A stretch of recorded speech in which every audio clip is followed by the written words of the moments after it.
Please rise, put your hands together. Let's pray for our Paul. Let's pray for our family as well.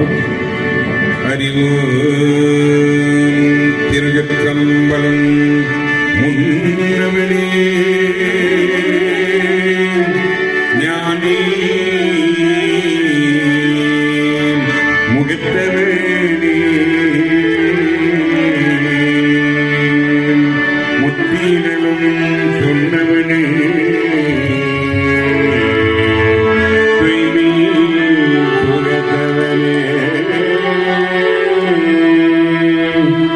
மன்னவனே சிற்பனே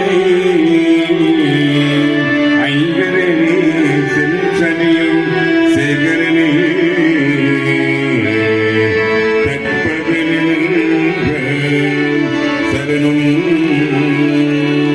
சரணும் உலகலங் முன்னே ஓத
மகரமணிய ஜெகர்முனார மோகன நியத்துனியன் அன்புமே துன்பம் குதிக்கும் துணையன் நரலிமுகன் நியத்துனியன் காலம் கனகு என்று கோபால் அவர் ஆத்மவும் நற்கரிவும் சாந்தியும் சாந்தியும் சிவனி கதவை திறப்பாய் தேவா கதவை திறப்பறிவான் திருச்சம்பலம். எல்லோருக்கும் மிக்க நன்றி. வணக்கம். அவர்கள் BBC. Thank you.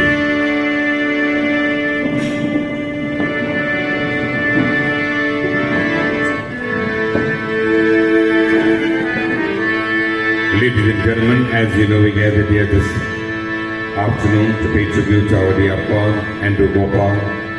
We will ask one now to please observe silence. If you know the hymn, you can please sing and you can join me. Thank you.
எப்படி அழைத்தாலும் வருமானவள் எப்பொழுது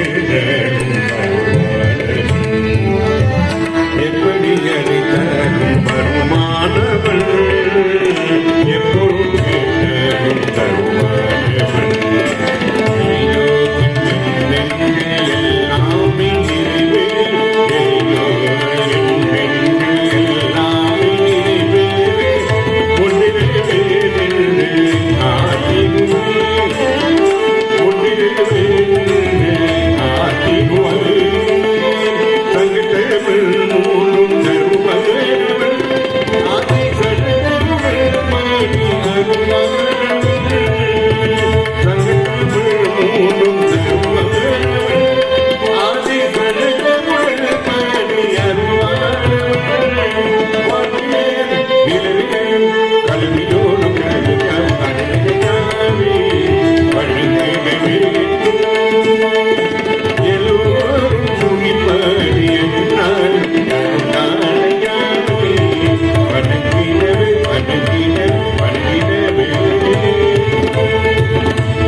உன்னருள் புகழ்ந்த பணியும்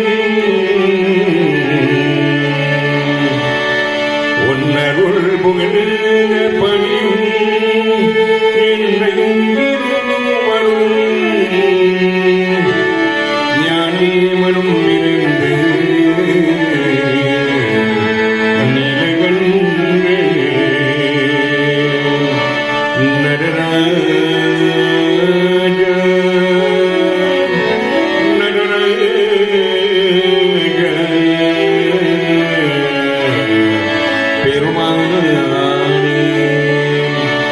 दीन करुणागरने नटराज नीलकंठने दीन करुणागरने नटराज नीलकंठने दीन करुणागरने नटराज नीलकंठने उन्नरुल पुगழ்ந்த பணியும் என்னையும் வரும் உன்னருள் புகழ்ந்த பணியும் என்னையும் வரும் ஞானியமனும் பிரிந்து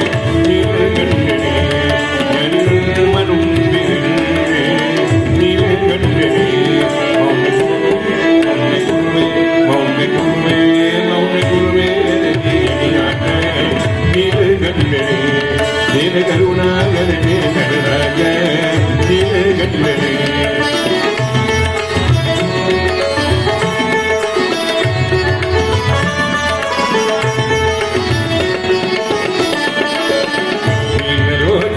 मनाला सर्वबंधे मीनरोजनी मनाला सर्वबंधे ज्ञानिगर मनुम मिलंगे नीलकंठने ज्ञानिगर मनुम मिलंगे नीलकंठने मौन गुरुवे मौन गुरुवे मौन गुरुवे मौन गुरुवे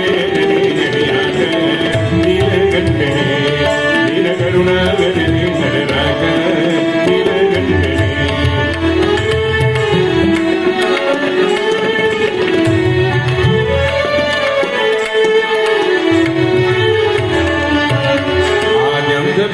भरने अनवरों भरने आनंद मिलना भरने अनवरों भरने आदि मदिने परमेशा नीलकंठने आदि मदिने परमेशा नीलकंठने मौन गुरुवे मौन गुरुवे मौन गुरुवे मौन गुरुवे नीलकंठने नील करुणागरने नटराज नीलकंठने नीलकंठने नीलकंठने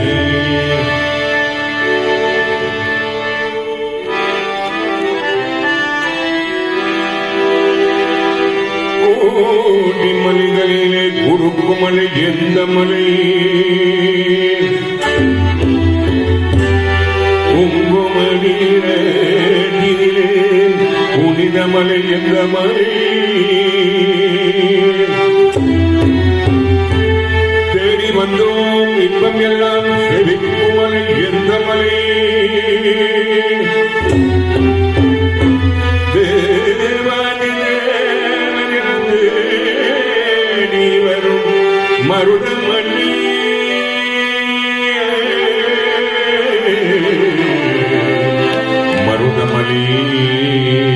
மருதமணி முருகா மருதமலை மாமணியே முருகே மருதமலை மாமணியே முருகே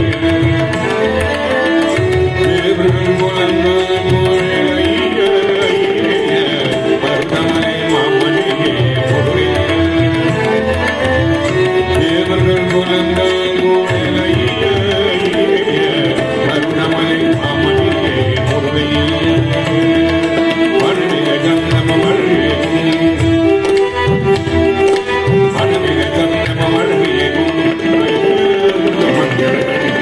மருதமலை மாமணியே முருகே தேவர்கள் குலங்கள் மருதமலை மாமணியே முருகே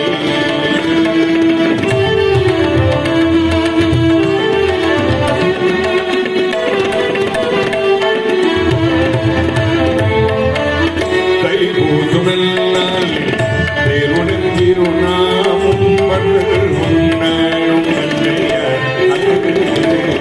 கைபூதுதல்லாலே தேருடன் திருநாமும் பண்டுகள் உண்டாயும் கண்டைய மருதமலை மாமணியே முருகே தேவர்கள் கொள்ளுங்கள் பூமியிலைய மருதமலை மாமணியே முருகே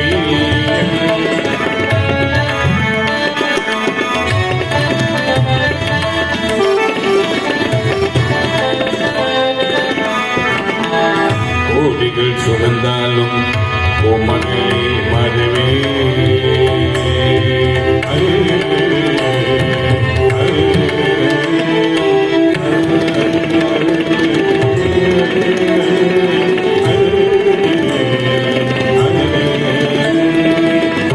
கோடிகள் சுமந்தாலும் மகளே மதுவே நாட்டியம் நினைத்தீரே நான் வருவேன்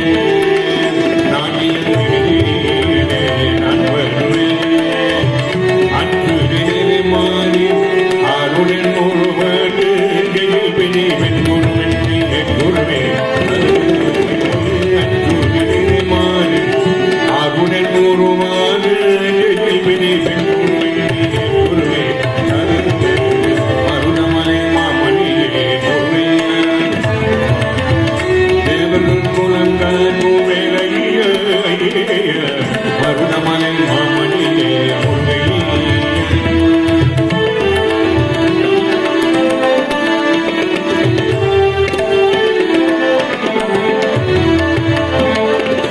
சத்தி திருமண முத்து குமரன மனவே நான் வருவே பக்தி கடன பக்தி பெருகின வருவே நான் வருவே சத்தி திருமண முத்து குமரன மனவே நான் வருவே பக்தி கடன பக்தி பெருகின வருவே நான் வருவே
மருதமலை மாமணியே முருகே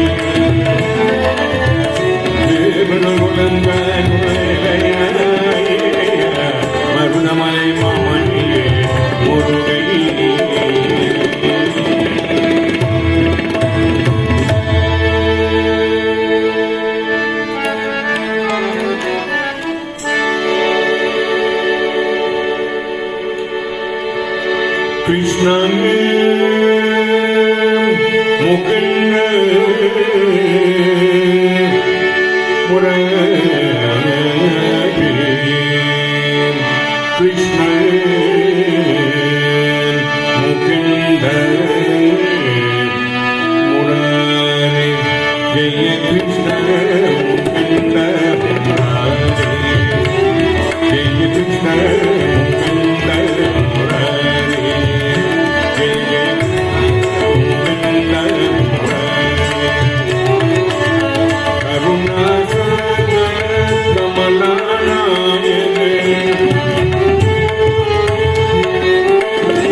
அப்பா பிதாவே அன்பான தெய்வம் அருமே எங்கள் அப்பனே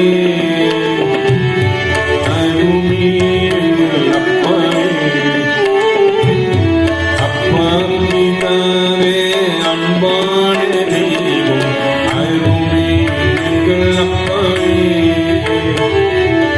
அருமே எங்கள் அப்பனே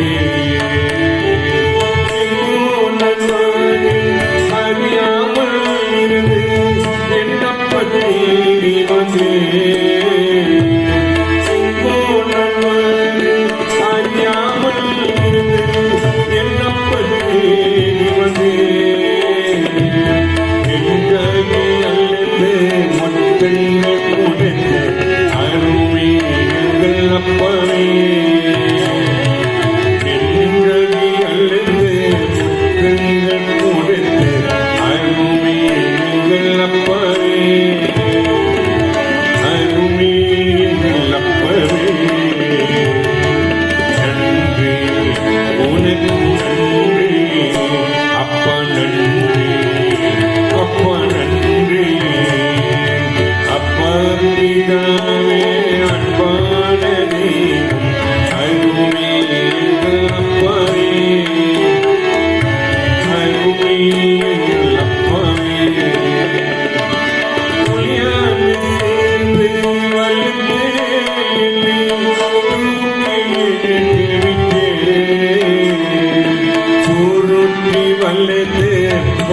மாலூட்டி வளைத்து அருமை எங்கள் அப்பவே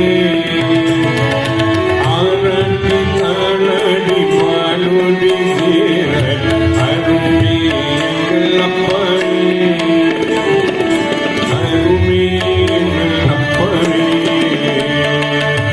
நன்றி உனக்கு நன்றி அப்பா நிம்மதி அப்பா நன்றி அப்பா மீதாவே அன்பான தெய்வம் அருமை எங்கள் அப்பவே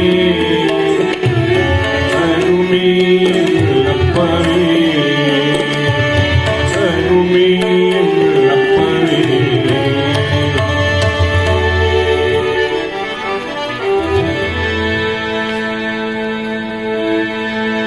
சங்கர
स्वागतम्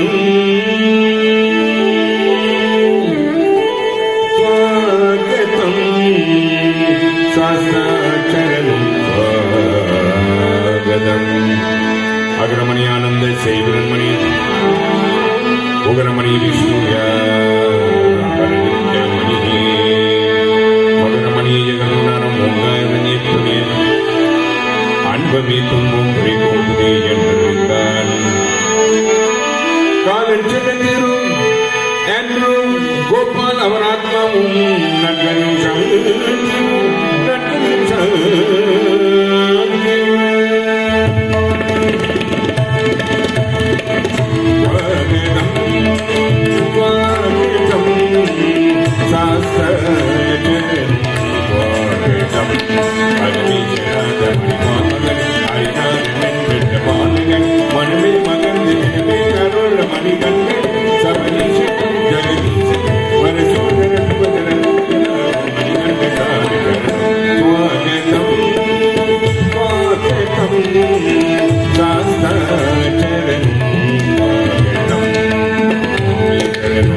மணி போட்டி சிவஞ்சே மணி போட்டி மாய திருவிருந்து மணி போட்டி போட்டி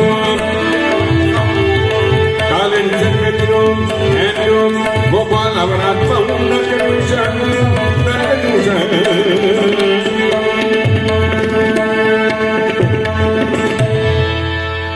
Ladies and gentlemen, at the present moment, we have our MC who will introduce our first speaker for today. We call upon Rushavia Pillai to please come forward.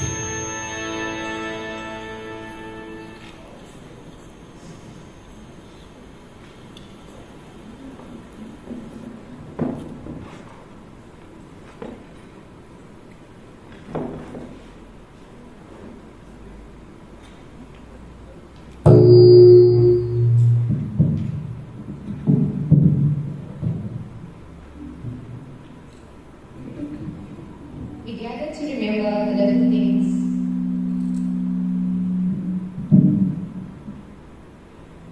We gather here to remember the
to remember those happy times when we laughed, danced, and joked. What we once enjoyed deeply, love, truly, we can never lose, for what becomes a part of us. To quote the great Maya Angelou once wrote, I've learned that people will forget what you said, people will forget what you did, but people will never forget how you made them feel. And looking around the room this evening, Uncle Andrew is a true testament to that. Guru, respected elders, friends, and family. Vanakkam, good evening, and welcome to Uncle Andrew's one-year memorial service. Thank you for gracing us with your presence here this evening. My name is Rushavia, and I will be your master of ceremonies for this evening. This is indeed a great honor that has been bestowed upon me. We are here to honor a very special person, my uncle, Uncle Andrew. We are here to remember and celebrate the life of Uncle Andrew. It is our hope that every part of the service will honor a very special life lived among us. I'm sure you would like to join me in saying to Auntie Ragni, Anne, and Rishan, Andriel, and Andreas that our thoughts and prayers are always with you. I also just want to quickly express the family's gratitude for your presence here this evening. The grief of journey is long, and those who walk it should not have to walk it alone. In times like these, nothing takes comfort like family and friends.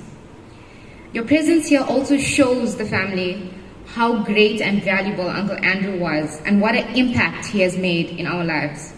We honor a man who has touched many lives. We will stop to hear the stories, to laugh, and to cry once more to acknowledge the great man he was.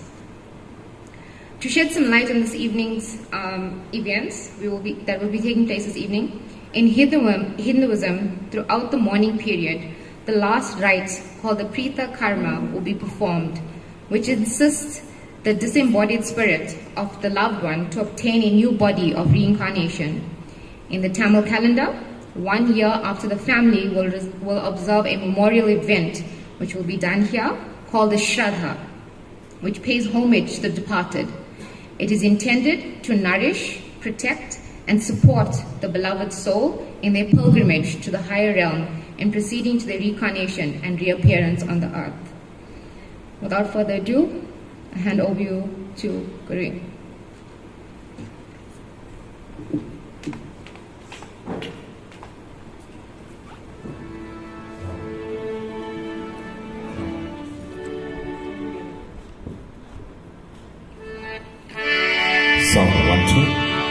Ladies and gentlemen, we come to the most important part of our ceremony. That is the Dubaradane, where we call the immediate family. Thereafter, the family, friends, and relatives will come in little groups and offer Dubaradane. Ladies and gentlemen, when you come to the front, there is Dubagazo there, that is, you turn that 3 times. When you finish that, ladies and gentlemen, there is petals on your left. You turn that 3 times, do not throw it onto the photograph, but there is a brass kodum on your right. Offer it onto the kodum. When you finish, ladies and gentlemen, please make your way down to your seats. Very, very quietly. You call upon the immediate family, thereafter the family, friends, and relatives will come forward. Thank you.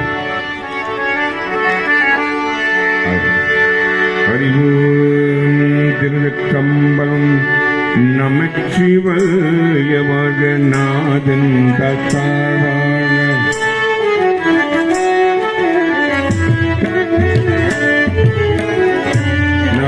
நமச்சிவாயவாக நாதன் தத்தாவாக இனி பொருளும் என்மென்ற நீங்க தத்தாவாக புகழாண்ட குருமணிக்காவாக ஆகமாகின்றே பதவாக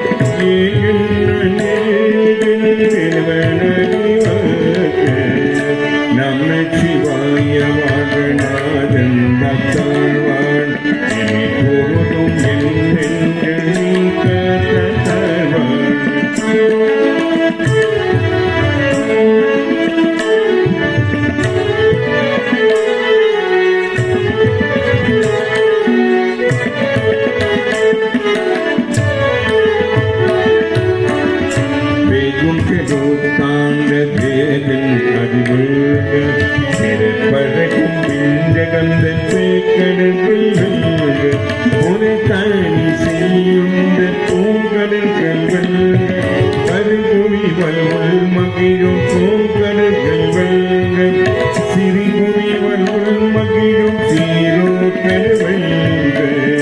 நமச்சிவாயவாக நாதன் தத்தாழ்வான் இனி பொருளும் என்மென்ற நீங்க தத்தாழ்வான் ஈசனடி போற்றி என்று எதி போற்றி ஈசனடி போற்றி என்று எதி போற்றி தேசனடி போற்றி சிவன் தேவனி போற்றி நெய்யத்து நிமலனடி போற்றி மாயப்பிள்ளை பறக்கும் மன்னனடி போற்றி பெருந்தூரினம் தேவனடி போற்றி நமச்சிவாயவாக நாதன் தத்தாழ்வான் இனி பொருளும் என்மென்ற நீங்க தத்தாழ்வான் ஆராதியின் அருளும் மலை போற்றி ஆராதியின் அருளும் மலை போற்றி சிவன் அருள் தந்தையான் அவன் அருளாலே அவன் தான் வணங்கி செந்தமாக சிவபுராணம் தன்னை ஓதையில் பண்ண நமச்சிவாயவாக நாதன் தத்தாழ்வான் இனி பொருளும் என்மென்ற நீங்க தத்தாழ்வான் பொல்லாகி பூவாகி புருவாகி மரமாகி பல்வெள்ளமாகி பறவையாகி பாம்பாகி கல்லாகி மனிதனாகி பேயாய் கலந்தராகி வல்லதராகி முனிவராகி தேவராகி சொல்லானிலை தேவர சங்கமத்தொல் நமச்சிவாயவாக நாதன் தத்தாழ்வான் இனி பொருளும் என்மென்ற நீங்க தத்தாழ்வான் நமச்சிவாய நமச்சிவாய நமச்சிவாய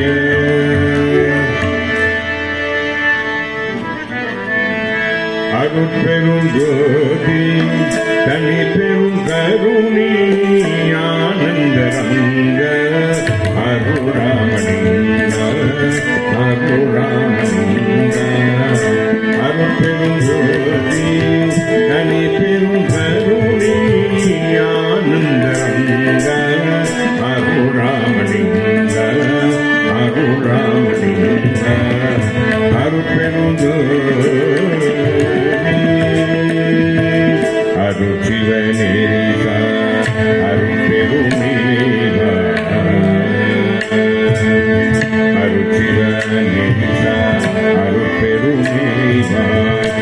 அருஜிவபதியாய் அருட்பெருஞ்சோதி.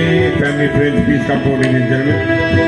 அருஜிவபதியாய் அருட்பெருஞ்சோதி, அருட்பெருஞ்சோதி, அருட்பெருஞ்சோதி, அருட்பெருஞ்சோதி, தனிப்பெரும் கருணை ஆனந்தரங்க அருராமலிங்க, அருராமலிங்க, அருட்பெருஞ்சோதி. அகவ முடிவே ஆரண முடிவே,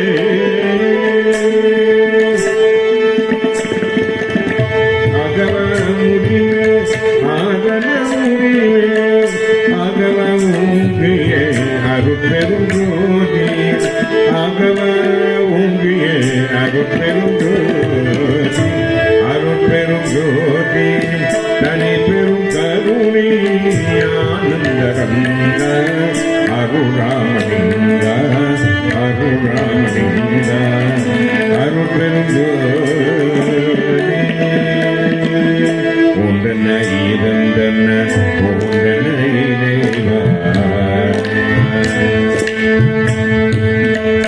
உண்டன இருந்தன உண்டன இறைவா, ஆண்டன விளங்கிய அருட்பெருஞ்சோதி, ஆண்டன விளங்கிய அருட்பெருஞ்சோதி, அருட்பெருஞ்சோதி, அருட்பெருஞ்சோதி, அருட்பெருஞ்சோதி, தனிப்பெரும் கருணை ஆனந்தரங்க அருராமலிங்க, அருராமலிங்க, அருட்பெருஞ்சோதி. இகநிலை பொருளாய் பதநிலை பொருளாய், இகநிலை பொருளாய் பதநிலை பொருளாய், அகமன பொருளையே அருட்பெருஞ்சோதி, அகமன பொருளையே அருட்பெருஞ்சோதி, அருட்பெருஞ்சோதி, தனிப்பெரும் கருணை ஆனந்தரங்க அருராமலிங்க, அருராமலிங்க, அருட்பெருஞ்சோதி.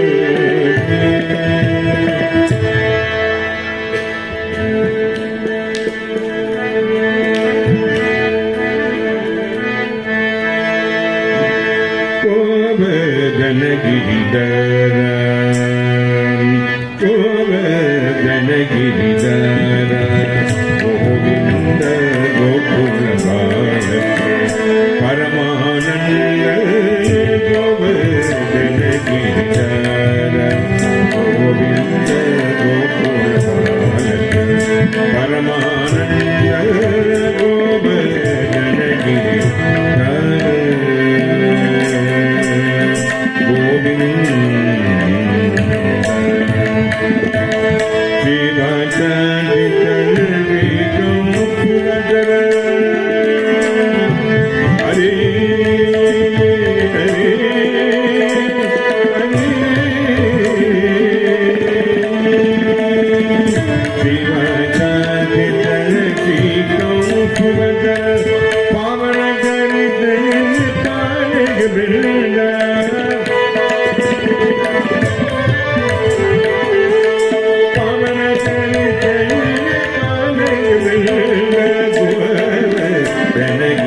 அறிவோம்.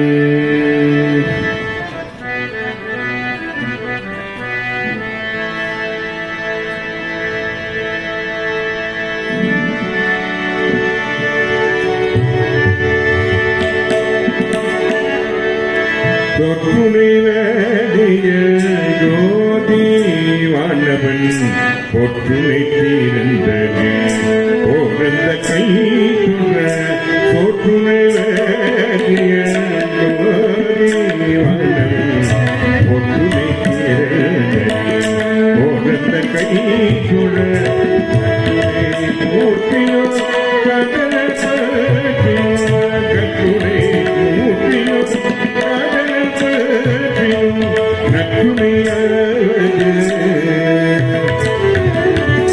நற்றுடையாவது நாமக்கிவாயாத எல்லக விலகது நீருள்கெடுப்பது சொல்லக விலகது ஓதி உள்ளது பல்லக விலகிது பல்லக பல்லக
உனக்காக நிம்மதி எங்கள் அப்பா நீயலாத உலகத்து நீயே எப்படி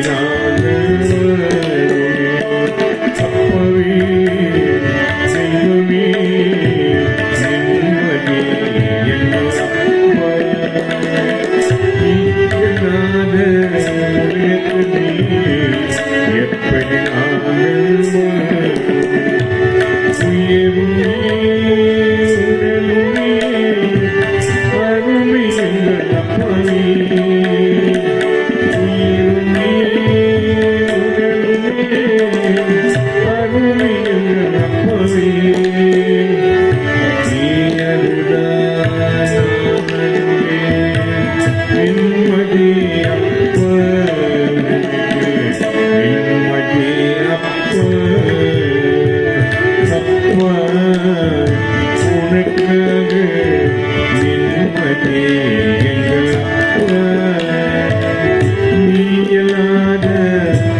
உலகத்து நீனே எப்படி நாங்கள் வாழ்வோம். இதையும் வழி இதையும் சற்றும் தெய்வம் தந்த மகனே. இதையும் வழி இதையும் சற்றும் தெய்வம் தந்த மகனே.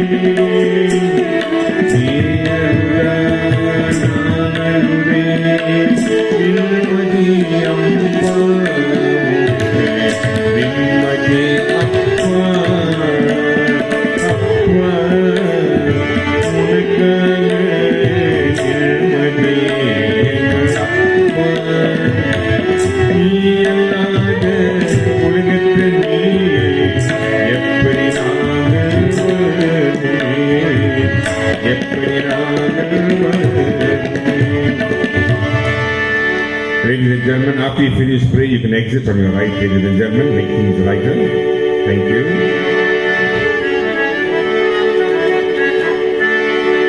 Shiva Perumane, Shiva Perumane, Yellarkum Shiva Perumane, Shiva Perumane, Shiva Perumane, Yellarkum Shiva Perumane, Anne Tanai Deviye, Anne Tanai Deviye, Aandavane Ni Aruchivaye, Aandavane Ni Aruchivaye, Shiva Perumane, Shiva Perumane, Yellarkum Shiva Perumane, Shiva Perumane, Shiva Perumane, Yellarkum Shiva Perumane. Unne nagal vendorumaiya, unne nagal vendorumaiya, ulage deevame neevava, ulage deevame neevava. Shiva Perumane, Shiva Perumane, Yellarkum Deevam Shiva Perumane, Yellarkum Deevam Shiva Perumane, Yellarkum Deevam Shiva Perumane.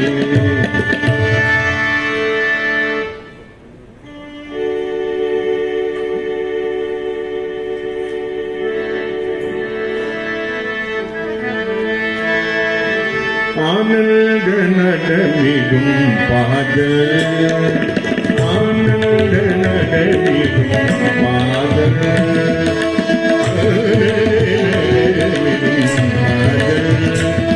பொன்னும் பலவனும் தினம் பாத,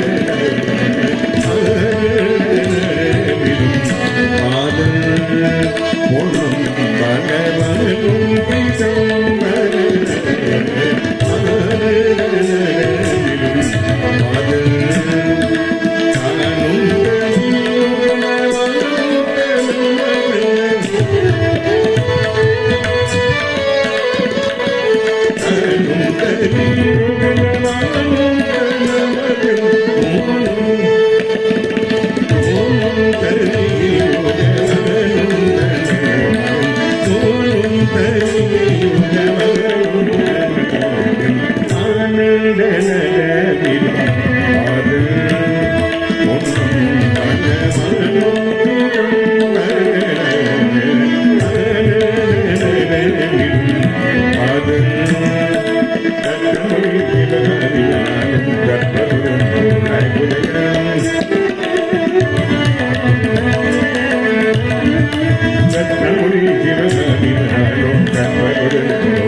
கங்கை அணிந்தவர் கண்டு துறந்தின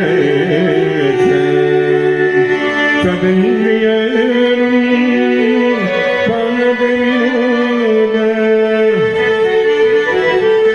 Lingeswara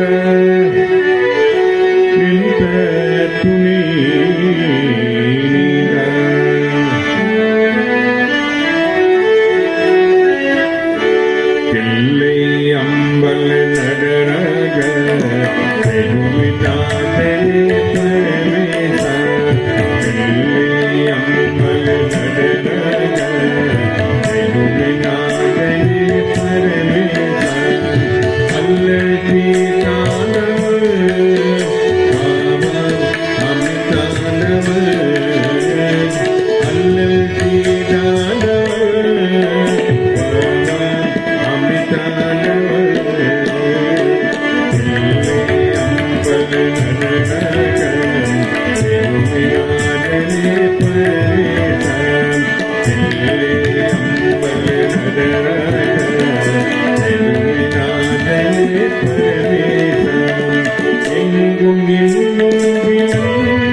Hare Hare Shiva Shiva Om Hare Hare Shiva Shiva Om Hare Hare Shiva Shiva Shiva Shiva Hare Annamallayane Engal Arunachala Shivane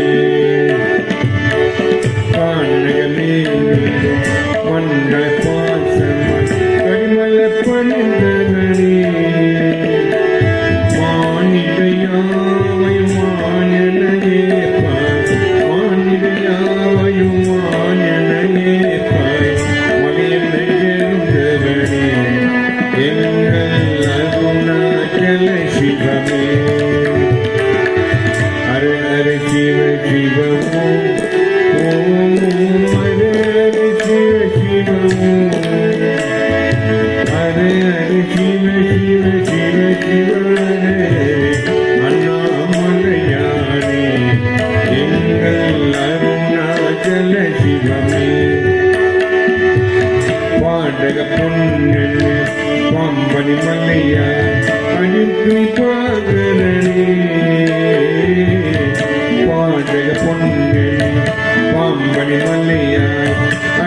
கிருபாகரணி பாலூரும் எங்கள் பக்தி பிரபகரும் பாலூரும் எங்கள் பக்தி பிரபகரும் பணிவாய் அன்பர்களே ஓம் ஓம் ஹரே ஹரே சிவ சிவ ஹரே ஹரே சிவ சிவ ஓம் ஹரே ஹரே சிவ சிவ ஹரே ஹரே சிவ சிவ சிவ சிவ ஹரே ஹரே அண்ணாமலையானே எங்கள் அருணாச்சல சிவமே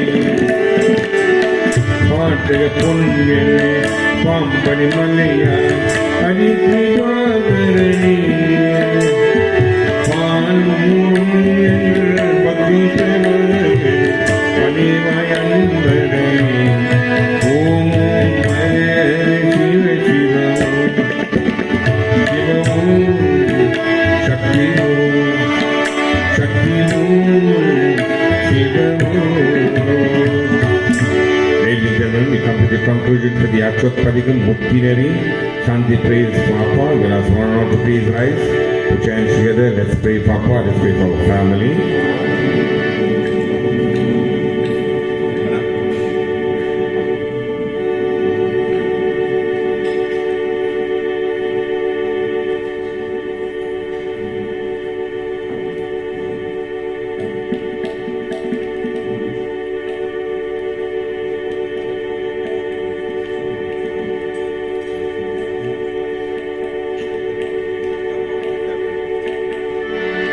Hari Om Kirgalam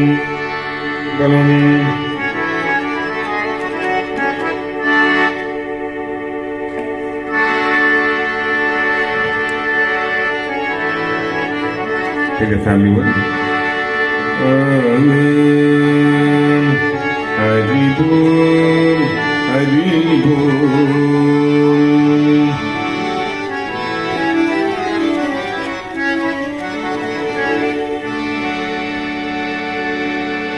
முத்தினரி அடியாத மூட்டரது முயவே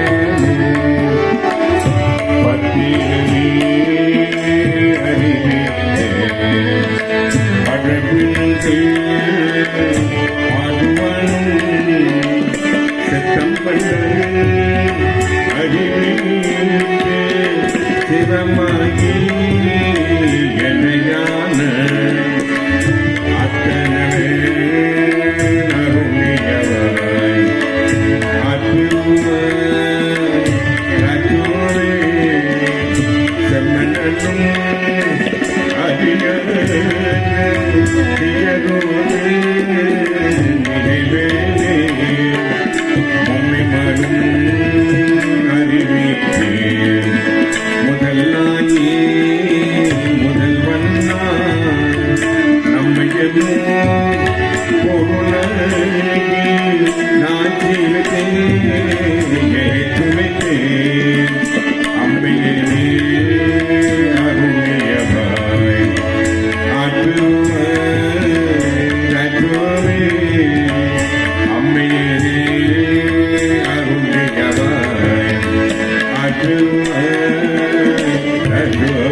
எல்லோருக்கும் மிக்க நன்றி.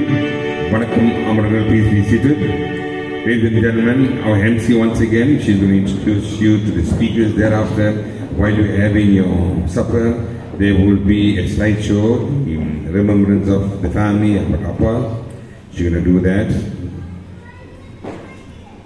Once again, on behalf of the members of Saraswati Parasalaya and Premnatha Nelson Munyan from the Munyan Brothers, and on my left is Ruwashan Munyan on the keyboards and Sivanesan Munyan on the tabla. Over to you, Rushavia Pale.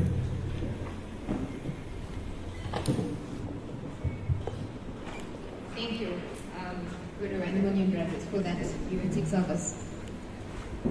Okay, as you would see presented in front of you this evening, you have a program. So these are the series of events that are going to be taking place this evening.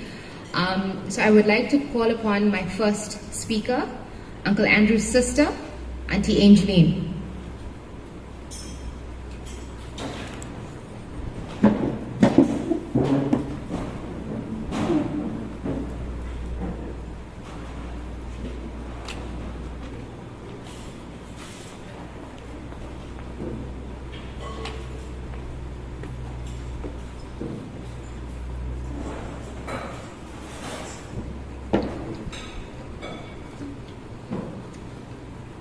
MC, officiating priest and his team, Ragini, Andreas, Andrea, and Andresian, family and friends. Tribute to my brother Andrew on behalf of our sibling.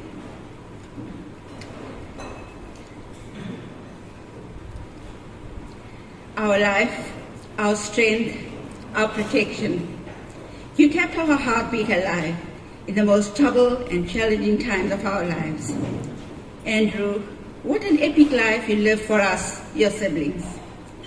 The day we got the news that you were gone, a part of us died, and a year on, the rest of us want to disappear as well.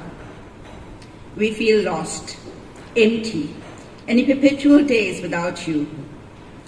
By the time you left us, Andrew, we had experienced this 4 times over. How do we try and make sense of this? All of our lives, we had a sense of boast and arrogance about our siblings being a force to be reckoned with. In life, we had nothing but ourselves.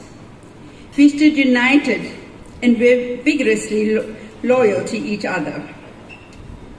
As your younger sister, Andrew, you could do no wrong in my eyes. For a long time, we felt that you and Monica were immortal. And within 7 months, God saw it fit to shatter this dream of ours. I still ask why? Why us? All our lives, we've never experienced anything like this. We are the walking wounded that you and Monica left behind. A part of us surrendered when you were called home. A home that we cannot follow. A home that we cannot follow you to at any time we have a need. You were an amazing eldest brother to us, Andrew, and there was a clear unspoken hierarchy between our siblings. What you decided, even when it was left unsaid, we heard, understood, and implemented. As a family, as a sibling group, we were solid and unspeakable, led by you. The day you left us, we crumbled and were shaken at the core. Yet, we survived as we prayed for your angelic guidance through those very trying days. Even then, you never failed us. In your humility throughout your life, you embodied everything that is good, wonderful, cheerful, and bright in this world. As children, when we had no car and had to walk to school in the torrential rains, you made this the best experience for us. You always carried 2 handkerchiefs in your pockets for this unexpected encounter. You used these to make caps to cover our heads. Once our heads were covered, Rosalind and I would gleefully walk in the rain as if we were enjoying the brightest sunshine. It takes a special kind of person to make others see the sun through the rain. our lives are a bit dimmer now that your light has left us. You were stolen from our midst too soon, Andrew. We came to you for everything, Andrew. We laughed, we cried, we advised, we prayed with you in calm or stormy weather. You cheered us on when we achieved. Similarly, you brought us back when we went astray, sometimes rather firmly and rightly so. And for the first time in our lives, we don't have that, and it feels so empty and confusing, as if we are on this little dingy, floating adrift in the vast ocean. We know in time we will find a compass that will lead us home. Siblings are the people we always practice on. You taught us values of fairness and cooperation, kindness and caring, quite often the hard way. These are the core values that transcend from Amma and Daddy to us, and hopefully our children. Thank you for keeping us. Thank you for keeping this alive for all of us. I have to acknowledge that growing up in a sibling group of 8 children and a few cousins, my brother Andrew lived a life at full speed. He had a zest for life and didn't care whether that bothered other people or they didn't get him. He loved movies and concerts and going places. He worked as a happy and excited cinema usher and embraced his job the same way he embraced his role as a politician. He was a family friend you called Uncle Andrew. Even though he wasn't a blood relative, whatever you were into, whether that was what he was into or not, he'd get excited talking with you about it, or listening to you get excited about it. His children, Andreas, Andriel, and Andretian, as well as my nieces and nephews, will know exactly what I mean. To Andreas, Andriel, and Andretian, we know the loss of your father is unbearable and irreplaceable, but take comfort in the fact that he is watching over you and guiding you through life's journey. To Ragini, we know how painful this loss is, but believe that he is watching over all of you. To my nieces and nephews, remember Uncle Andrew with joy in your heart. He had the greatest sense of humor. Remember the joy he brought to all of you with his quick and witty humor. Andrew was also a fierce and loyal friend. He was just like my parents. Friends weren't friends, they were family. If you were lucky enough to be counted on that long list, there wasn't anything he wouldn't do for you. He'd give the shirt off his back and the first couple layers of his skin if that's what was asked of him. It filled our hearts with warmth to hear so many people say such kind words about him at his funeral, and we know that his life was a true testament of that.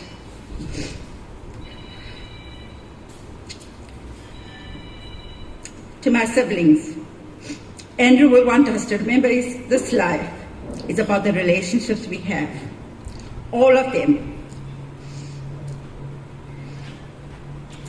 And we should live our lives in such a way that we don't have family and friends. It's all just family. I've learned to think of my days as precious and to ask myself at the end of the day, have I lived today in a way that would make Andrew, Monica, Theo, Daddy and Amma proud? I don't believe an accident of birth makes sisters or brothers. It makes us siblings and gives us mutuality of parentage of our genes, a gene that I am proud to share with both my parents and my siblings, Andrew, Monica, Theo, and Michael Anthony. It is this that has taught me the value of relationships. Today, we salute you for a life well lived and for service to mankind in this little community. You have touched so many lives in a positive way. I'll end this tribute to the greatest guy I have ever known with something he will be proud for me to share today. To the outside, we all grow old, but not to our brothers and sisters. We know each other as we always were. We know each other's hearts. We share private family jokes. We remember family feuds and secrets, family griefs and joys. We live outside the touch of time. Go well, our brother. Watch over your earthly family and know that we will always carry you in the midst of our hearts, for we are because of you. We are only a heartbeat away from you. Thank you.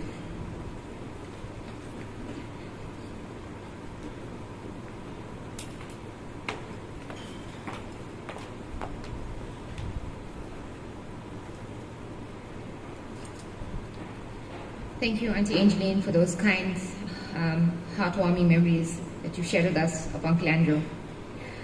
My next speaker, I'd like to call upon Councillor Kathleen Naidu, who has worked very closely with Uncle Andrew.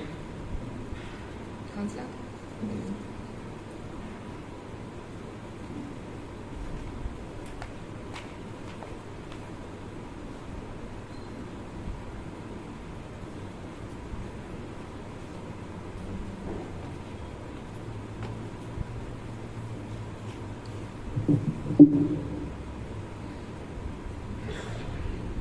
A very good afternoon to you, ladies and gentlemen. I am not going to bypass this opportunity of today standing before you to celebrate the life of my colleague and brother, Andrew Gopal. I would be failing in my duty to give thanks to Ragini for allowing me the opportunity to stand before you today and speak to you about this special kind of person. The person that the previous speaker alluded to, that it takes a special kind of person to make the sun shine through the rain. And that was my colleague, Andrew Gopal. Ladies and gentlemen, to introduce myself, I am Councillor Kathleen Naidu. I represent the Kwatukuza municipality, and I'm very honored today to tell you that I pay tribute on behalf of the late Councillor Andrew Gopal, who represented the district at the Ilemba constituency. I've had the privilege of working with Andrew for way over 10 years. We served under the same constituency. We served under the very same representative from the National Assembly. And Andrew was somebody, an individual that stood out for his exemplary work ethics. Many of you can bear testament to the fact that if it was somebody that called on the ground, be it a broken pipe, or whether it was debt relief to be done, one could no doubtedly count on the fact that if they called Councillor Andrew Gopal, he would not turn them down. Colleagues, ladies and gentlemen, I'm sad because in my political career, it is hard to replace somebody as the late Councillor Andrew Gopal. Andrew was somebody who was very, very responsible. He shared in the work duty, and he was somebody that I could count on. If I said to Andrew, this is what we are going to do, this is the motion we're going to take, without a doubt, I know that it would be done. And he was a person, ladies and gentlemen, that I could really count on. So today, in the gap of our political career, especially mine, I find it very, very difficult to replace somebody as exceptional and as exemplary as my late colleague, Andrew Gopal. He served his time, and God found it fit to call him home. Andrew would have served, without doubt, a third term in council, because I knew for a fact that he was a people's person, and I also knew for a fact that when he attended his interview, Andrew got onto his third term of council. But be that as it may, God found it fit for Andrew to come home and rest. And without a doubt, as much as he could put in 110% into his job, he also shared the same responsibility and the dedication to his beloved wife Ragini and his 3 sons. He spoke so fondly of them to me, and he was a family person. And I just want to thank God that He's afforded me the opportunity to have such a close working relationship with the late Councillor Andrew Gopal. I will cherish Andrew's memories, and in him I found a brother so much so that on the day that he passed on, it was a Monday, and he said to Ragini, he says, Ragini, call my sister and tell her that I wouldn't be able to make the meeting. So Ragini did give me the call in the morning, and I said to her, Rags, it's okay, take Andrew to the hospital. And not even so long after that, I had a call to say that my brother passed on. I was shattered. I shared the news with my colleagues, with the people of the National Assembly. All of them were shattered because he was an individual that is incomparable, that we couldn't compare him to anybody. Ladies and gentlemen, like I said, it's sad that we have to lose somebody of such high caliber, but we are glad that he served well on earth, he's done his purpose, and God has indeed called him home to rest. On behalf of my husband, my children, and the extended Ilemba constituency and our DA colleagues, I want to wish you, Ragini, and the boys all the strength in going forward. I thank you.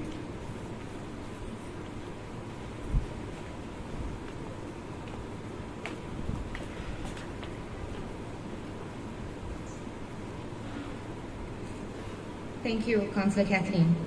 It is indeed to hear from Uncle Andrew's work colleagues what a great impact he has made in the community around us. Okay, so ladies and gentlemen, on to our next event, which is something we're going to be sharing with you in a few moments. But I'd like to also just ask that you give us a few moments just so that we can set this up. It is here that we can come to feel the presence and the love shared in life. Uncle Andrew has left behind such a huge example of living each moment to the fullest, striving to be his best and seeking excitement in everything that he touched. I've went through pages and pages trying to write down what Uncle Andrew meant to me and everyone seated here this evening. And what I can tell you is that you can shed tears that he is gone, or you can smile because he has loved. You can close your eyes and pray that he'll come back, or you can open your eyes and see all that he has left. Your heart can be empty because you can't see him, or you can be full of the love that you shared. You can turn your back on tomorrow and love yesterday, or you can be happy for tomorrow because of yesterday. You can remember him and only that he's gone, or you can cherish his memory and let it live on. The Gopal family has put together a video tribute that they wish to present at this time. May we please pause for a few minutes as we just set up, so just give us a few minutes.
The days will long and empty.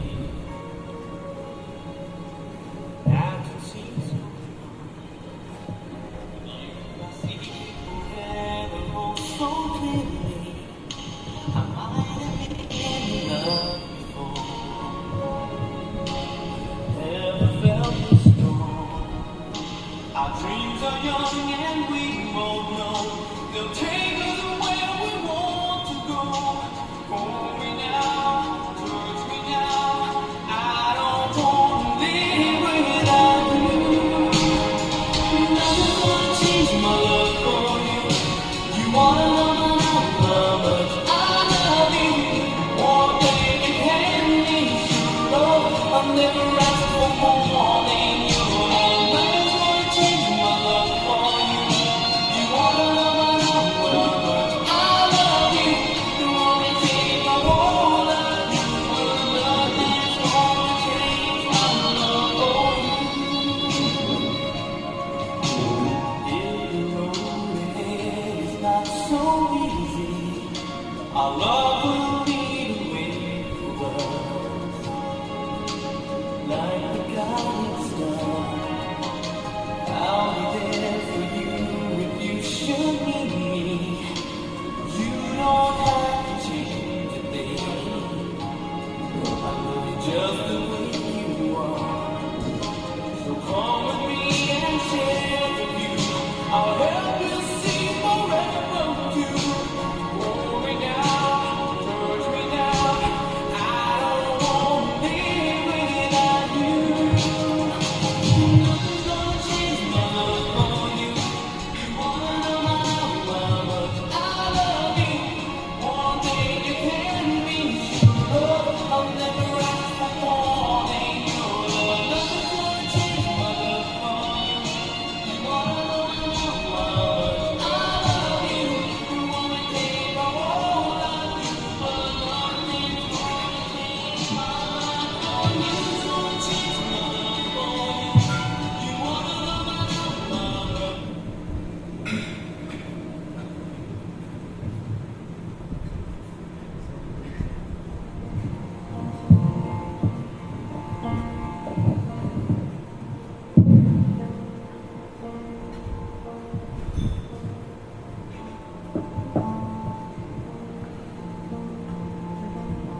There goes my heart beating, 'cause you are the reason I'm losing my sleep.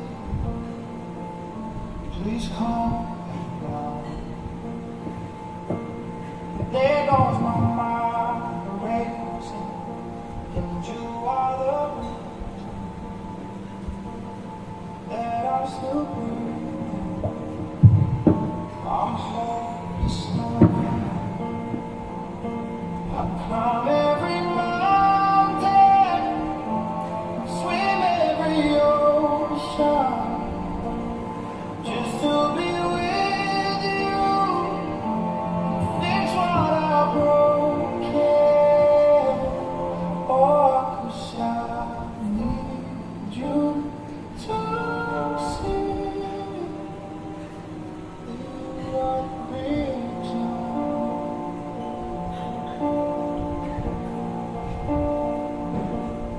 There goes my head shaking, and you are the reason. My heart keeps beating, I need you now. If I could turn back the clock, I'd make sure that I fit in the dark. I'd spend every hour of every day keeping you safe. And I climb every mountain and swim every ocean, just to be with you. Fix what I broke. Cause I need you to see that you are the reason.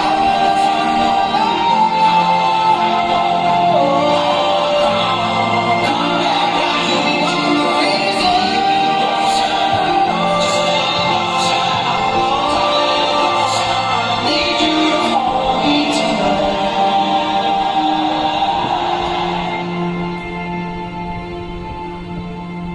I climb every mountain and swim every ocean,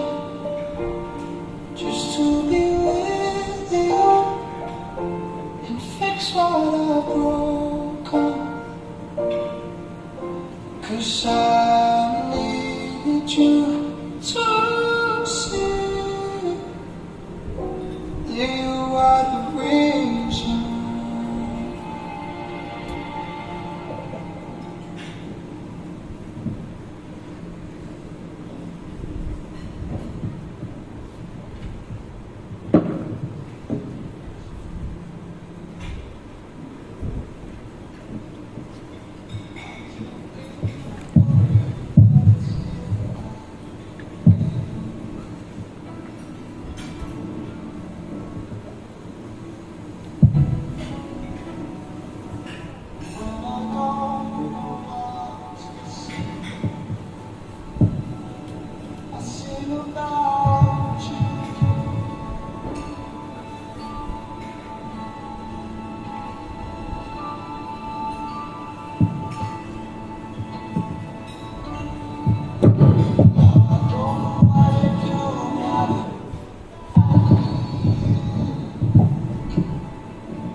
It's been a long day without you, my friend, and I'll tell you all about it when I see you again.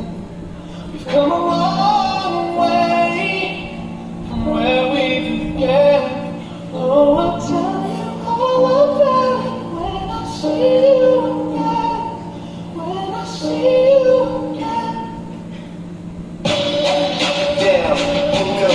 All the planes we flew, good things we've been through. Then I'll be standing right here talking to you about another path. I know we love to hit the road and laugh, but something told me that it wouldn't last. Had to switch up, look at things different, see the bigger picture. Those were the days, hard work forever pays. Now I see you in a better place. In a better place.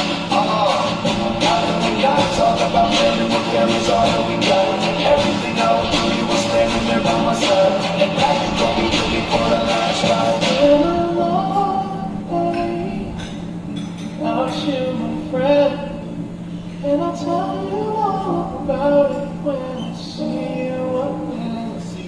We've come a long way from where we began. Oh, I'll tell you all about it when I see you again. When I see you again.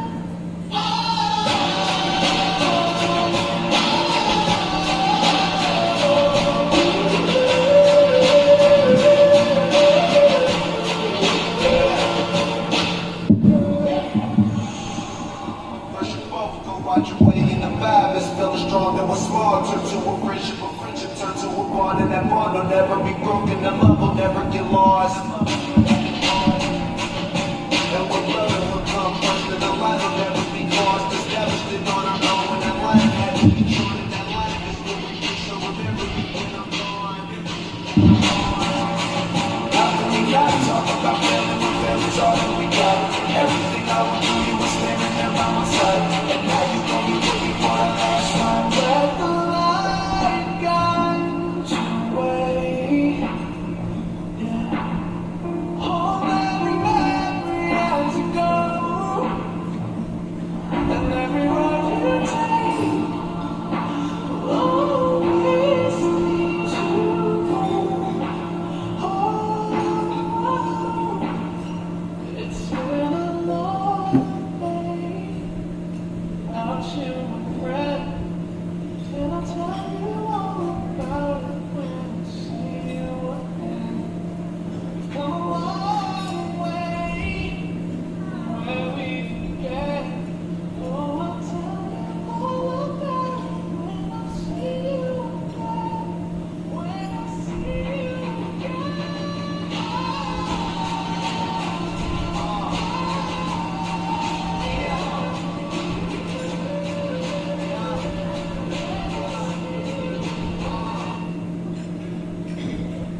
back. Still keeps on twisting. Keep on.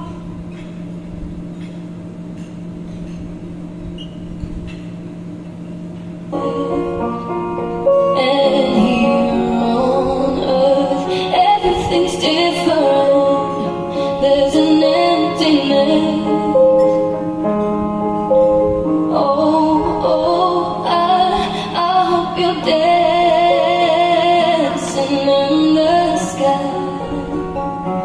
I hope you're singing in the angels' choir. I hope the angels know what they have. I bet it's so nice up in here since you arrived. Tell me why do you do up in heaven? All your days between love and life.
Those were sacred and special moments where we can let the tears flow, let the laughter heal, where we can share stories and begin the journey of turning those stories into memories that we'll hold on to forever. Ladies and gentlemen, we have your meal provided. As we continue with that, I would actually like to call upon my next speaker, Sean.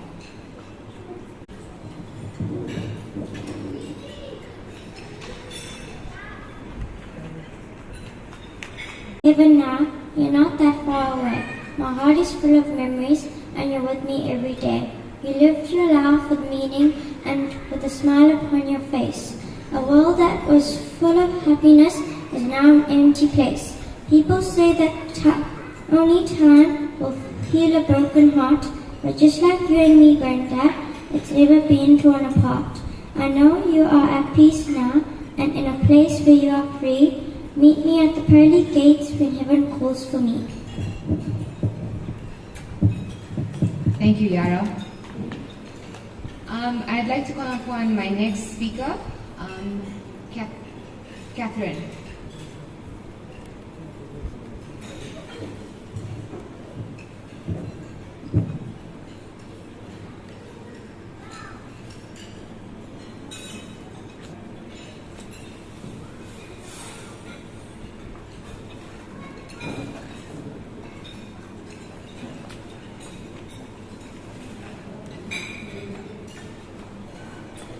Ladies and gentlemen, boys and girls, it's indeed an honor and a privilege to be able to say a few words about dear Uncle Andrew Gopal. For those of you who don't know me, my name is Catherine Patiachi. I'm Uncle Andrew's neighbor. Uncle Andrew took me as his little sister, and he proudly introduced me as such. What a blessing it is to have a bigger brother always watching over you all the time. But it's an even bigger blessing when that big brother is not related by blood. Yes, we've been truly blessed to have him in our lives. There was not a kavadi or a prayer that Uncle Andrew never took me with. I never just tagged along only to religious functions, but I went with Uncle Andrew and Auntie Rags everywhere. Family functions as well. Be it a visit or a drive to drop something off, I went along. The bond we shared speaks volumes about the kind of person Uncle Andrew was. If he took you under his wing, then he made sure he was there for you 100% and more. And so too was it with his service to his community and beyond. He helped because it was in his nature to help, and he didn't wait for praises or recognition for what he did. No matter what part of the day or night it was, if I called on him, he was there to help me. Uncle Andrew was a huge part of our lives, and my son, Justin, took him as a father figure and a best friend. Losing Uncle Andrew was no less painful than losing one of my very own blood relatives. Uncle Andrew, you are truly one in a million. You accepted us as part of your family. I could walk in and out of your house at any time, and I was always greeted with open arms, and I never left without having something to eat or drink. To Auntie Rags and the boys, Tamara and Lee, you guys have always been there for us, and you'll continue to treat us like families. My boys and I will be forever grateful for that. We love you dearly. Uncle Andrew, you are very much present here today. And I just want to say, we love you, and we miss you dearly, and you will always remain very close to our hearts. Thank you.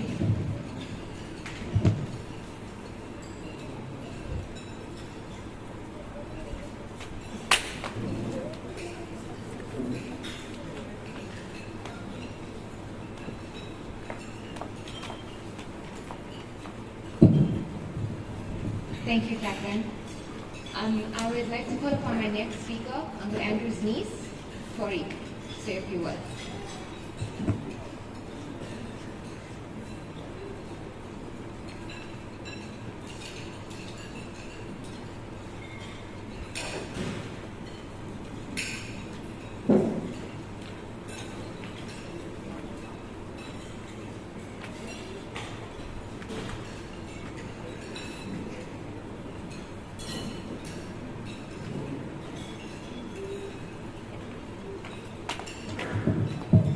Good afternoon, everyone.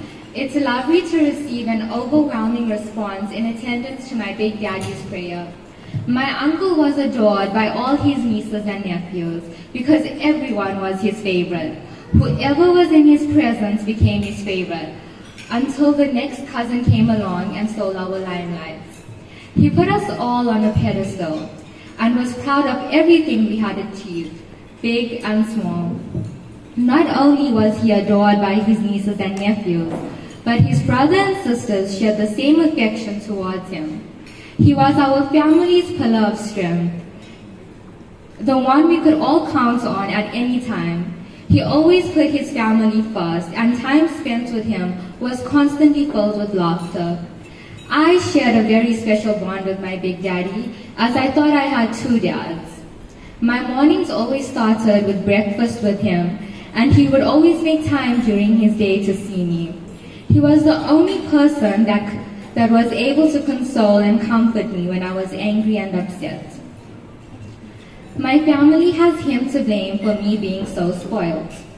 His passing away made a big impact on my family, and it's a loss that we will never recover from. However, we must take comfort in knowing that we have gained another guardian angel who will always be there to guide, protect, and be proud of our achievements. Thank you.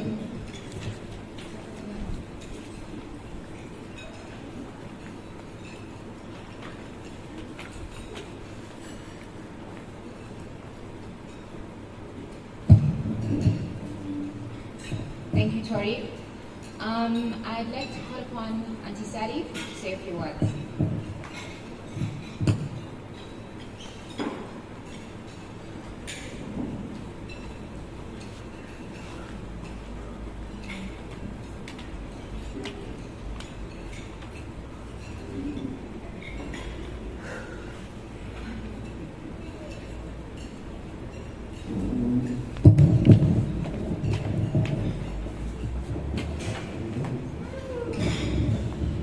The man who is a success in life is the man who leaves the world a better place than in which he found it. A man who looks for the best in others and also gave the very best of whom he was. Such a man, our very own angel up in heaven, Andrew Gopal. Good afternoon, Vanakkam, Namaste, Namaskaram.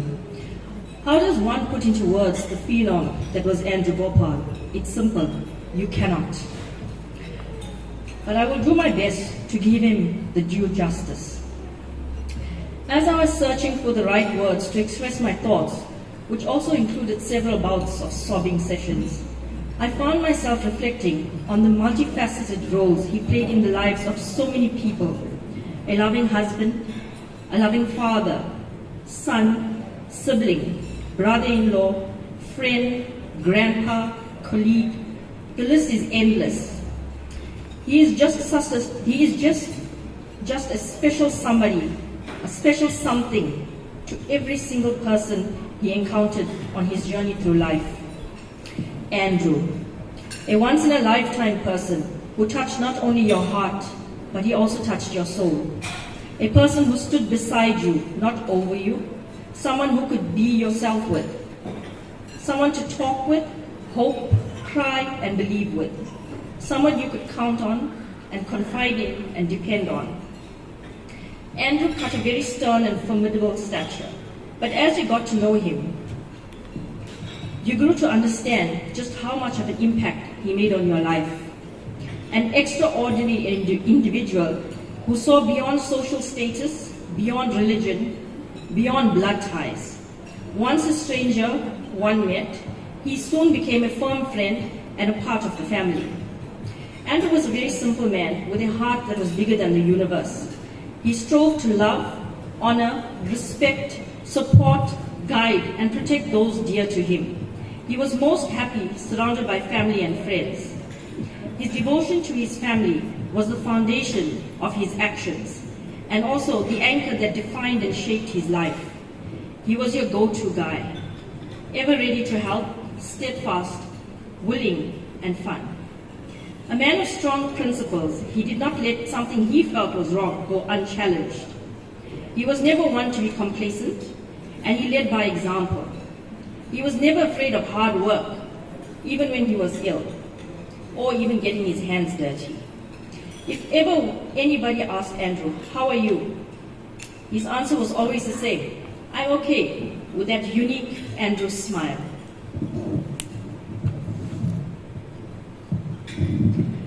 299 days,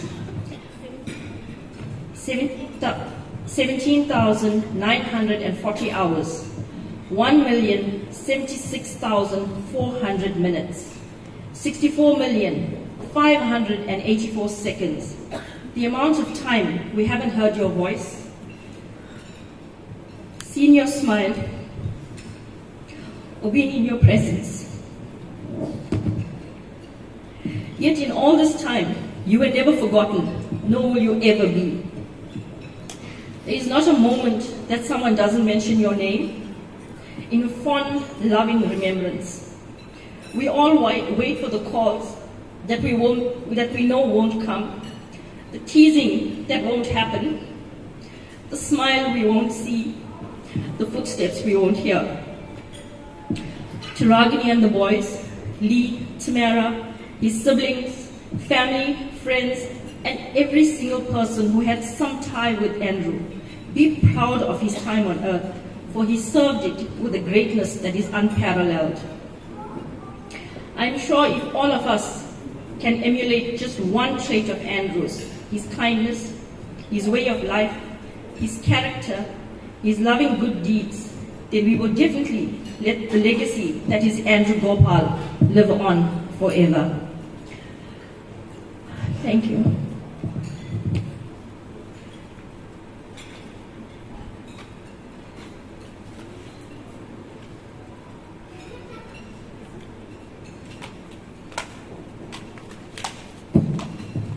Thank you, Auntie Sari. I would like to call upon my last speaker for this evening, Uncle Krishna.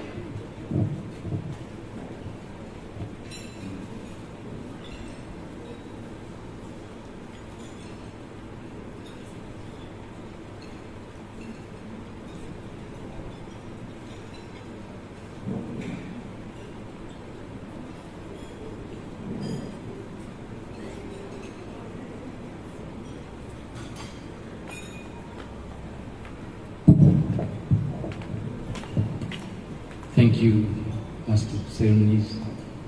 Vanakkam, namaste, namaskaram. Good evening, one and all. A special shout out to Rosalind out in the UK. I think we've forgotten to acknowledge her presence here. I think about all the days that I've been since Andrew passed on. When she was not physically present, I remember that we live streamed the services to her. And I would like to think that she is here with us, just as we feel the presence of Andrew this evening here. We've had so many speakers touching on so many aspects of Andrew's life, from a sibling, to a colleague, to a neighbor, to a friend, to a grandchild. I just want to touch on one little aspect where friends became family, and that bond that surpassed everything. We said that when we think about our child, that we could look back on and smile about, break out in laughter. And one thing that we can look back on, for those of us that grew up in the hood back in the day when we were still bachelors, youngsters growing up, Mervyn, you'll remember that, Gabriel sitting there. Andrew earned a nickname. Do you guys still remember it? Dinga. And why, you may ask? It was because of his bravery. Andrew was one of the bravest people that I know. There was no way or nothing that stopped him. If he needed to be there, he was there. If he needed to go out into that area and sort a problem out, he went. So much so that it extended not only to his family and friends, but to the community. And in the last 10 years of his serving as a counselor, he went all out to ensure that everyone was taken care of, whether they were part of his party or his ward, because I live on this end of the world and he's in Ward 16. But if I had a problem with any one of my friends, give him a call, Andrew will sort it out. I still fondly remember our trips, 2 trips flying to India and back. And Andrew was the kind of person that endeared himself very quickly to people. And the circle of friends that I have made in India, he was able to become friends with them in his first visit. So much so, they still mourn his death today. Later on in life, Andrew made a turn into the realms of prayer and worship. And how many of us shy away from these things? Those of us who came up and offered your aradhanas would have noticed, or if you remembered, he very proudly displayed the Trishul on his forehead. Not many people would be brave enough to do that, but he was. He became so engrossed in worship of Lord Shiva that became his strength. And he very proudly displayed it. He was a very huge part of our temple organization. And when we resumed our activities at the temple not so long ago, hosting the Comedy Festival, every person acknowledged his absence. They felt the emptiness of him not being there. Everybody was wondering, who's going to be here? Who's going to do this? And who's going to run around? Because everyone took Andrew for granted.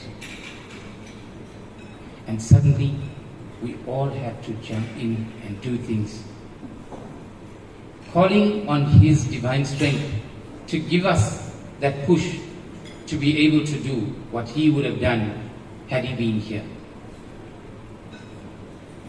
Andrew has certainly left a huge void in all our lives. And I don't think that we would forget him very soon or ever at all. So much so, like our last speaker alluded, that there isn't a conversation amongst family and friends where his name does not just pop up. And for that, he will always be remembered. Andrew, rest well, brother. You've served your time. You've left your mark. It is for us to carry the baton forward and remember you in everything that we do. To Ragni and the boys, the family and friends that you see around will always be here. We share in your grief. We will always stand by you. And when we gather again, at times like this, be sure to know that Andrew will always be a part of it. Mika Mika Nandri, thank you, Vanakkam.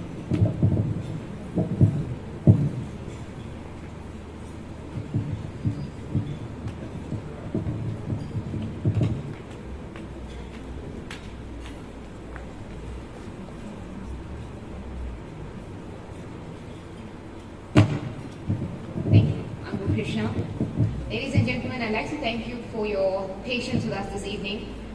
We had a lot of speeches that is a true testament to who Uncle Andrew really is and was to all of us. Our last event for the evening is a releasing of the doves, which is going to be done outside. But as some of you are still rounding off your meals, there is a very special speech that I would like to read on behalf of Rajarabi.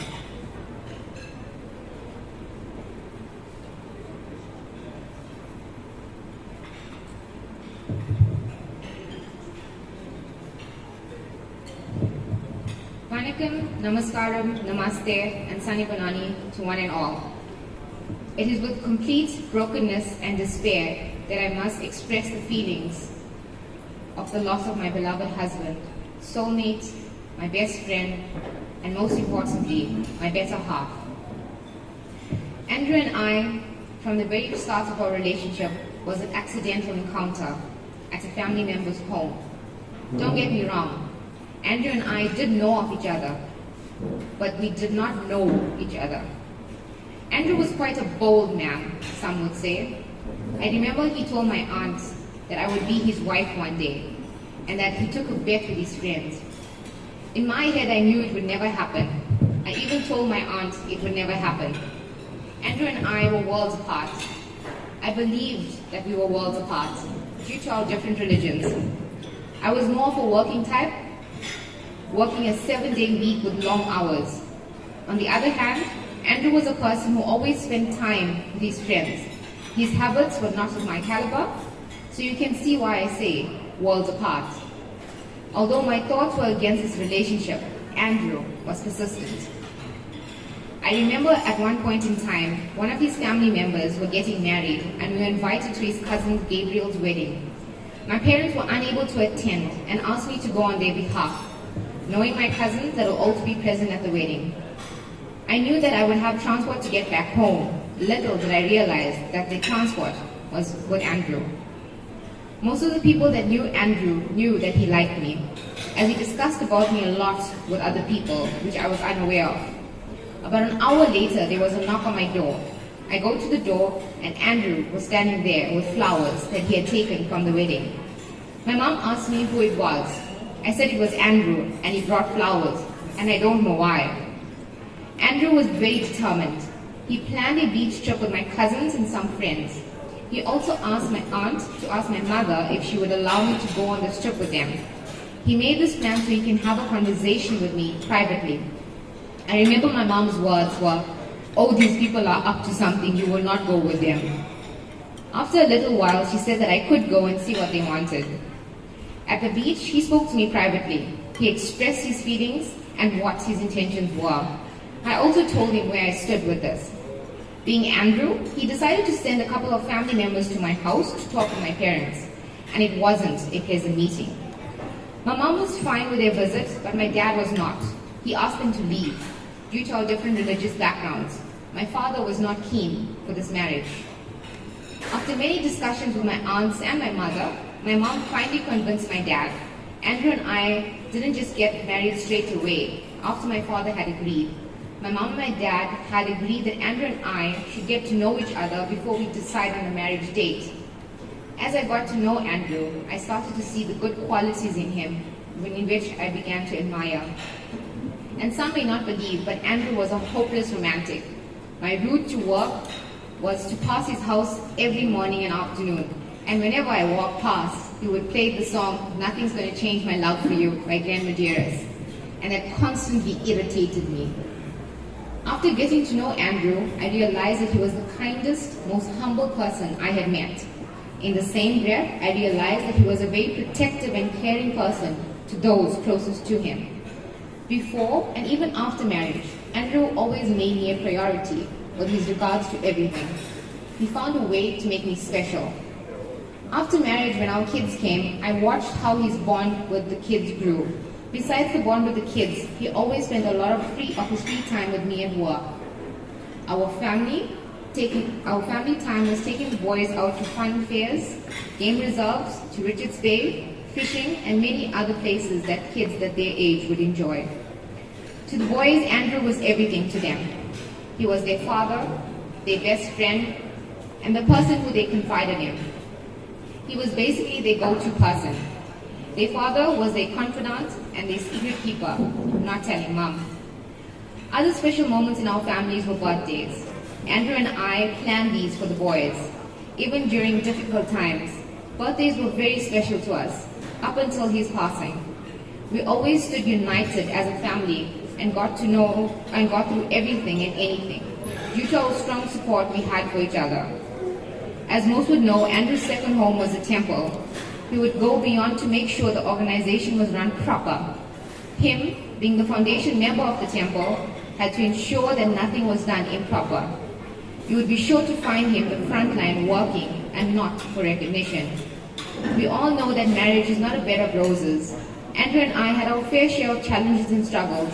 We always knew it was against us, the problem and not each other, and inevitably that made us stronger. I always told him that his struggles are my struggles, and my struggles are his struggles. Andrew was the one man you could shout at or argue with, but he'd never say a word back. Calmness was his superpower, I guess. During arguments, he would wait for me to calm down and say, "What do you get upset for nothing?" During all of our years of marriage, he never spoke one harsh word to me. He knew my anger and knew that it was justified. When it came to conflict, we believed that our kids or anyone else should not be aware of the challenges we face in our life. And discussions were all done in the privacy of our bedroom and not in front of our kids or anyone for that matter. If you were to ask our kids about the struggles they had growing up, they wouldn't know how to answer as they were not aware of any. One of the most frightening moments in my life was when my dad passed away in 2017. When that happened, I felt like my whole world came crashing down. I felt like my family support system has just disappeared. I then decided to stay home from 2017 to take care of my family. But I guess God had other plans for me leaving work 2 years later when Andrew had his massive heart attack and followed by a lot of other medical complications. And I think that was God's reason for me to leave. I received a phone call from a hospital, and the lady on the other side asked, "Is this Andrew Gopal's house?" And she wanted to see his family. Just the word "wanted" left me in shock, not knowing if my husband was alive or not. I was terrified and shaking. I walked into the hospital room expecting the worst. How do you see a man that just spoke to me now lying with so much equipment attached to him? When I spoke to him, he said that he just opened the door and started perspiring, and all he could remember was the doctors telling him that he was having a massive heart attack. We were fortunate that there were so many doctors by his side when this happened, and I remember saying to him that my strength was his strength and his strength was mine. From that day onwards, our lives changed forever. I lived in a continuous state of fear. I jumped at every phone call, not knowing what that call was about. After Andrew had his heart attack and many other medical conditions followed, some nights he would stop breathing for a few seconds and I had to quickly jerk him to bring him back to a state of breathing. Andrew was one person that never complained about his pain. He went through so much but still protected his family at all costs. He would never want to burden us with his issues. He protected his family till the very end. Monday, 7th of June, 2021. Andrew had a meeting at 7:30 a.m. The day prior to this, he asked Andrews to wake him up at 7. Then I asked him, why did he not ask me to wake him up? And his response was, I knew that you were not feeling well, even though I was perfectly fine. On Monday, I got up as normal and woke him up at 7. He got up and went to the bathroom. For the life of me, I have no idea why I followed him into the bathroom. At this point, he had finished bathing and told me his chest was heavy. I told him it was probably the bride that he had from the previous night, so he should just try and take it out. And that just made it worse because he went on to say that his throat was burning and that his chest was paining. He then started to perspire. He then sat on the bed and asked for a towel because he was perspiring. I helped him and he said he needs to lay down. He was in a lot of pain. I told him that he was scaring me. I did not know. I told him, tell me exactly what is happening, and I Googled the symptoms that he described to me. These were symptoms of a heart attack. I quickly gave him a TNT and called the boys. Andrew then started frothing and stopped breathing for a few seconds. At that point, he had died. Andrews then turned him to his side and hit his back, and he got up with a shock, saying, what happened? I'm okay. While all of this was happening, I tried contacting the ambulance and the hospital and family members. In that moment, everything seemed to fail. The boys wanted to take him to the hospital with the car because of the delay of the ambulance. Andrew said not to touch him because he was in a lot of pain. After a while, Seelan managed to get an ambulance to us, but a lot of time had already been wasted at home.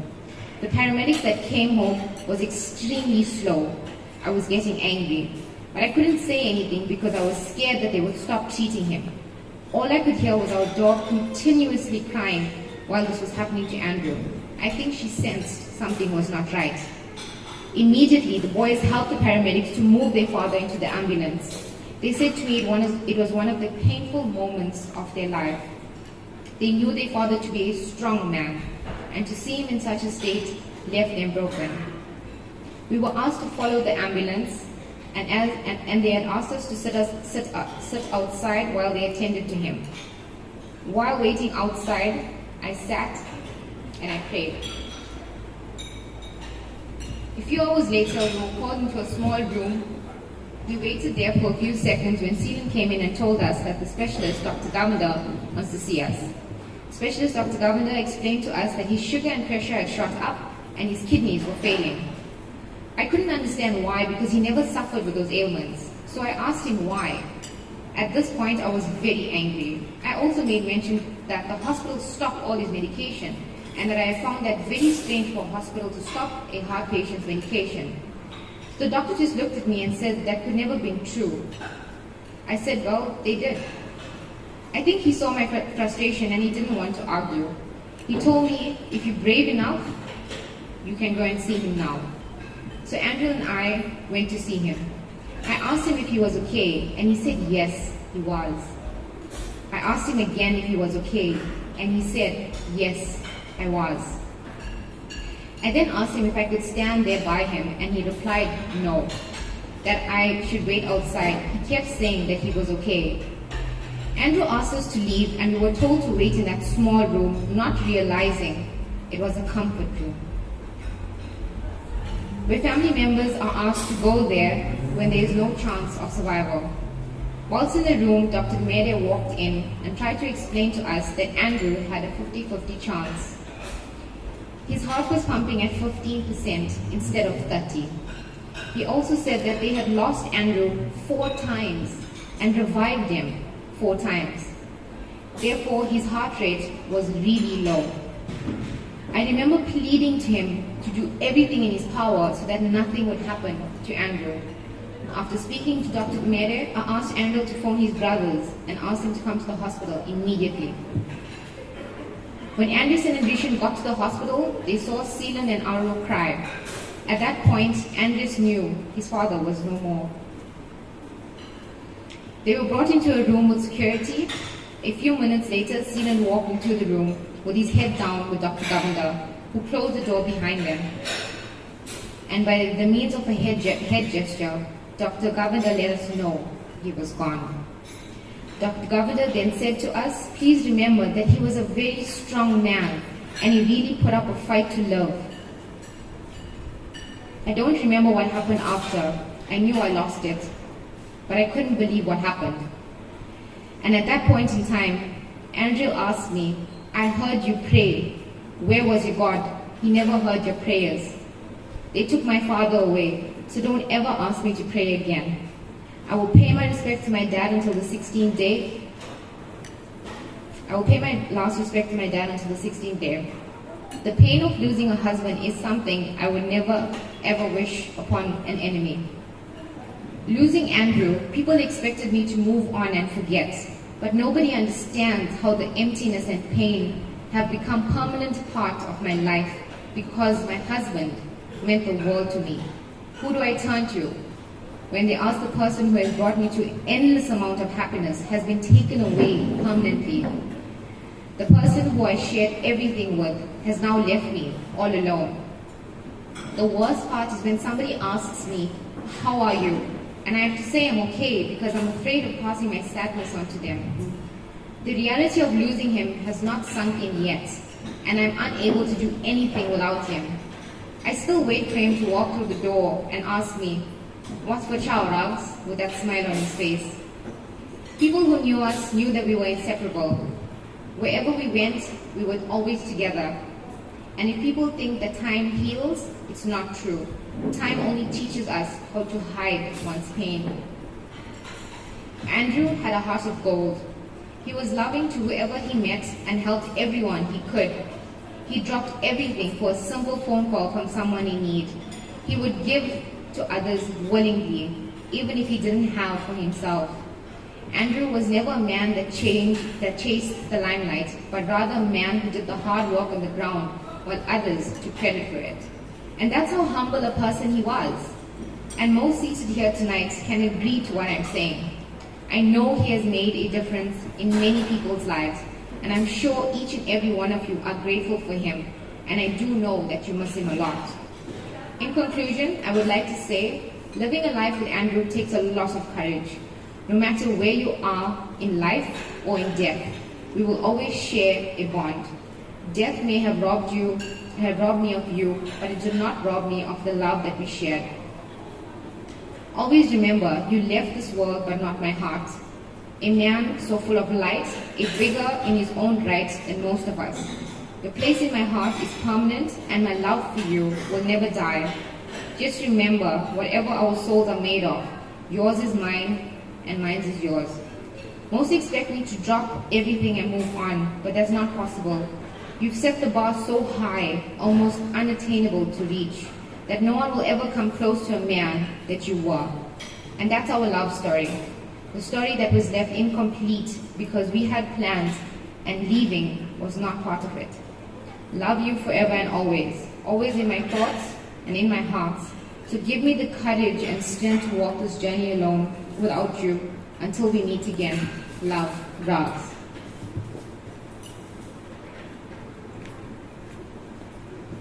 I think by far that has been one of the hardest speeches or words that I have to say.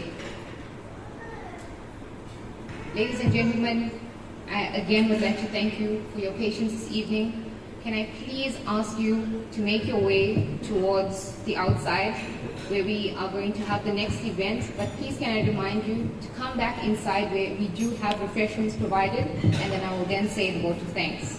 Thanks. Thank you.